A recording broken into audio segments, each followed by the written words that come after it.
Hi guys, welcome back with me again in this channel. On today's video, I'm going to show you how to change the background of your video with your photos from the gallery in the CapCut mobile.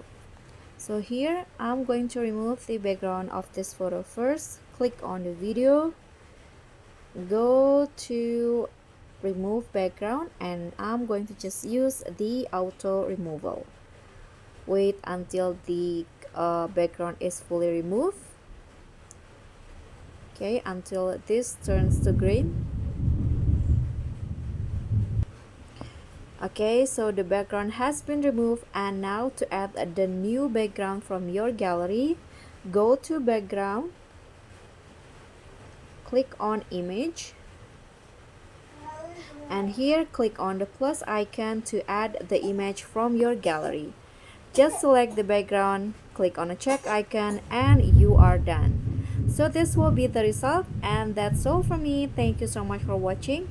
Don't forget to like, comment, and subscribe, and also click on thanks. Bye!